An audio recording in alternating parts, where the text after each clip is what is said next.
हमेशा सोचता था कि काश परिधि उसकी माँ होती, और अब उसका सपना वाकई में सच हो चुका था। और ये सुनकर उसकी खुशी का कोई ठिकाना नहीं था।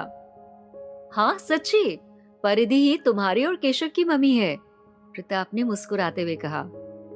वाह, मुझे तो यकीन ही नहीं हो रहा।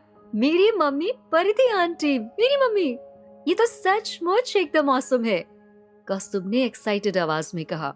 वो इतना एक्साइटेड था कि बस यही वर्ड्स बार बार रिपीट किए जा रहा था। वो अपने इमोशंस को कंट्रोल ही नहीं कर पा रहा था।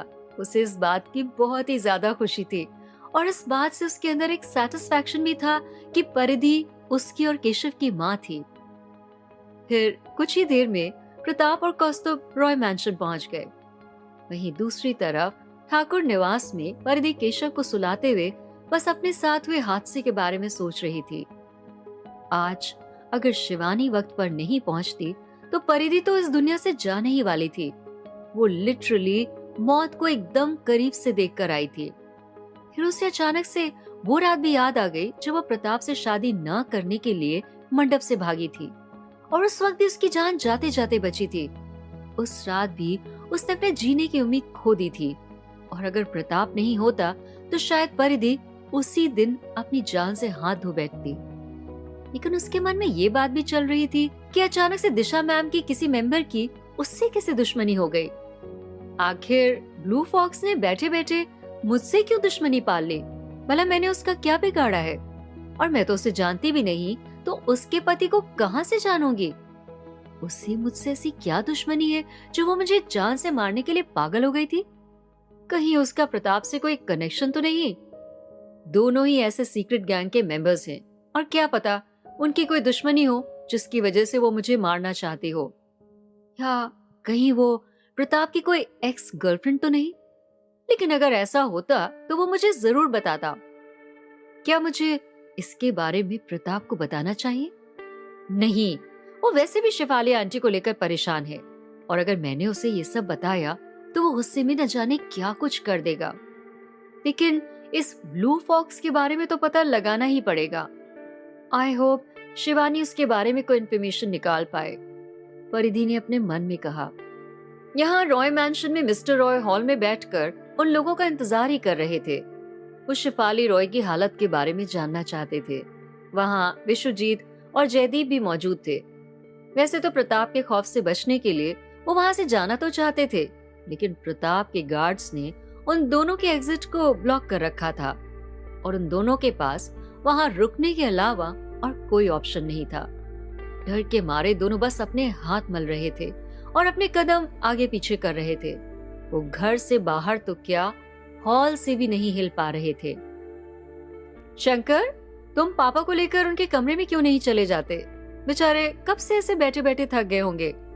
बहुत रात हो गई है, और प्रताप भी लगता है अब सुबह ही आएगा, तो मुझे लगता है कि पापा को अब आराम कर लेना चाहिए। और मैं तो कहता हूँ कि हमें भी अपने अपने कमरे में चले जाना चाहिए, जयदीप राय ने वहाँ मौजूद नौकर से कहा।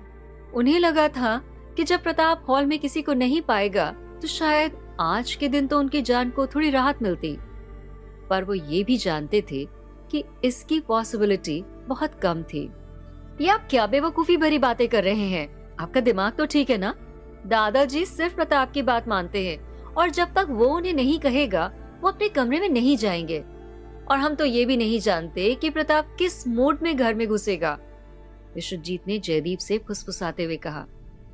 दरवाजे पर नजर गड़ाए विश्वजीत मुस्कुरा रहा था, और उसने फिर अपने पापा से कहा, आपको पता है, मुझे हमेशा से इस बात का शक था कि प्रताप भाई बस लंगड़े होने का नाटक कर रहे हैं।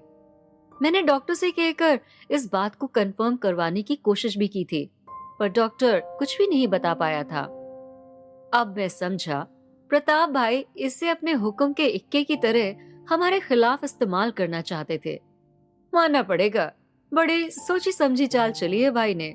ये बात तो सही थी कि प्रताप ने सोच समझकर अपनी चाल चली थी, और विश्वजीत ने जल्दी जीत हासिल करने की खुशी में अपने ही पैर पर कुल्हाड़ी मार ली थी। कुछ ही सेकंड्स में एक गाड़ी के अंदर आने की आवाज सुनाई दी। गाड़ी की आवाज सुनकर जयदीप और विश्वजीत की सांसें थमने लगी। लगता है प्रताप आ गया, जयदीप ने घबराते हुए कहा। जैसे ही प्रताप कौस्तुभ को लेकर अंदर घुसा, मिस्टर रॉय ने उसे तुरंत पूछा, बेटा शिवाली की हालत कैसी है? क्या कहा डॉक्टर ने? वो ठीक तो हो जाएगी ना?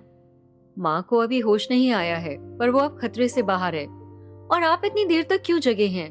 आपकी तबीयत खराब हो सकती है। कौस्तुभ, जाओ और अपने बड़े दादाजी को लेकर उनके कमरे में चले जाओ, प्रताप ने कहा।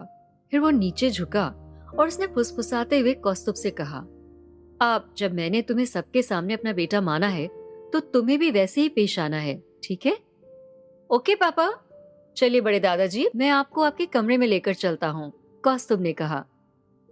मिस्टर रॉय जानते थे कि उनको कमरे में भेजने के बाद प्रताप क्या करने वाला था, इसीलिए उन्होंने जाते हुए विश्वजीत और